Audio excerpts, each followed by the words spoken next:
objectives of this object are the functional anatomy. We talk about the functional anatomy of the elbow, osseous and soft tissue, stabilizing factors, the pathomechanics of the elbow instability, classification and diagnosis and management. Okay, first of all, we speak about the anatomy. The osseous anatomy, we all know that the elbow joint is a complex joint. It's not formed with a multi-articulating joint. As they say, trichogynoid joint. It's formed of the humeral ulnar joint. First, the humeral ulnar joint. This is the main joint which is present between the ulna, the olecranon, which articulates with the olecranon fossa, and the trochlea.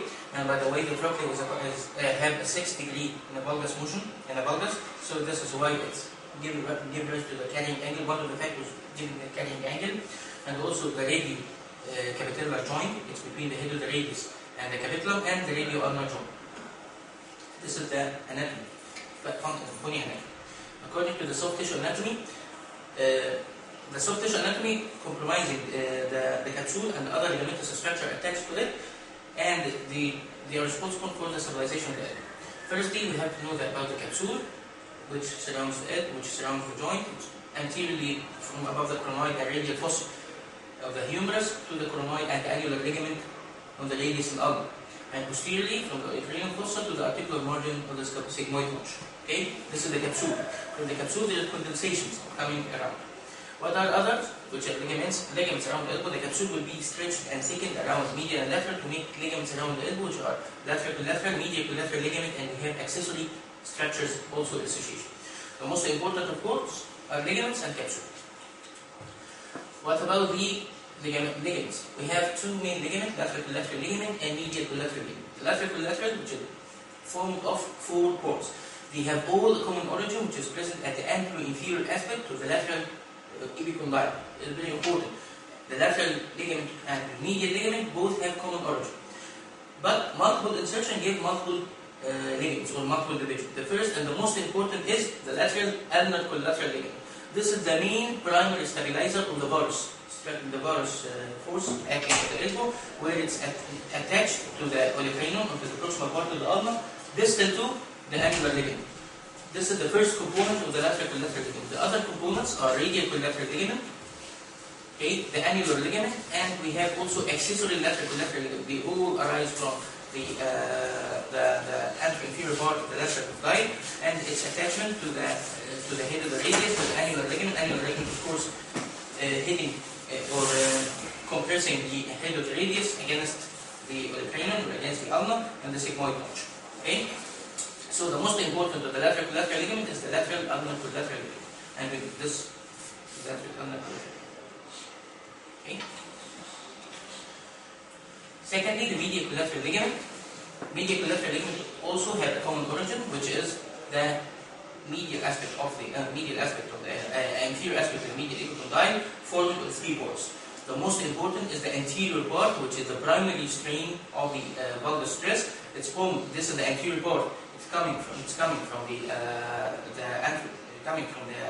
anterior aspect of the medial humor, the medial epicondyle, to attach to the anteromedial aspect of the coronoid of the arm. Okay, we have also the posterior ligament, the posterior. Okay, posterior bundle. Posterior bundle is considered to be a condensation of the capsule, supreme value, and the transverse ligament. Of all these, only the anterior ligament, anterior bundle, which is anterior bundle of the medial collateral ligament, what's called anterior medial collateral ligament, is the most important. There are other accessory structures present. Accessory structure include what's called quadrate ligament, okay, accessory lateral collateral ligament, and the oblique cord.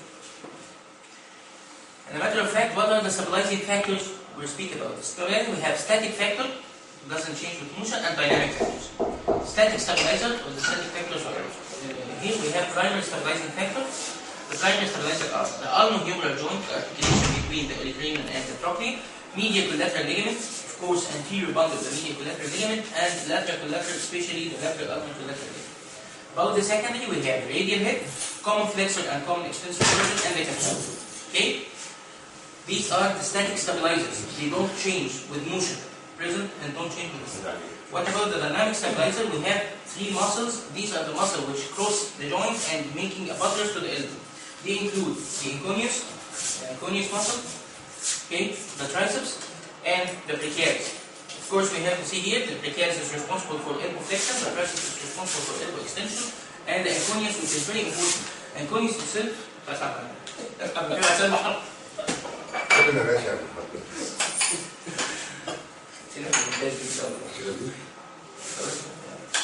the anconeus itself, they provide a little effort in the extension of the elbow. However, they are very important in the management of the dynamization as a dynamic factor of the stabilizer of the elbow.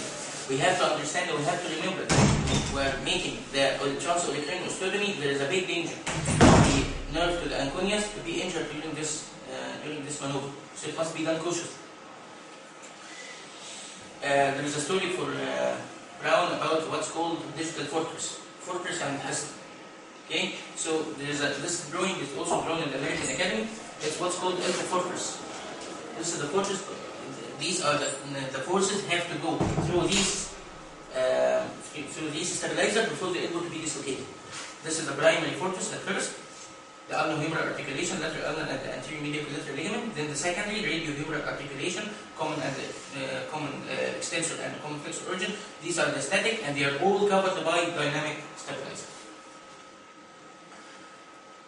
According to the pathomechanic, of course, we all know that the most common trauma is outstretched hand, and it was thought in the past that the most common cause or the most common pathology of the pathomechanic of the elbow instability was to be on hyperextended elbow. This is completely changed. When the patient is falling, when the one is falling on his hand, firstly he is trying to extending his elbow to meet the ground. Once the elbow meets the ground on contact, then the elbow will be flexed simultaneously. With flexion of the elbow, then try to re-extend again. So a lot of forces will go through the triceps by the external. The triceps are trying to make extension with external rotation at the ulnohumeral joint. Most of the forces will act on the triceps, act in the medial aspect. Okay?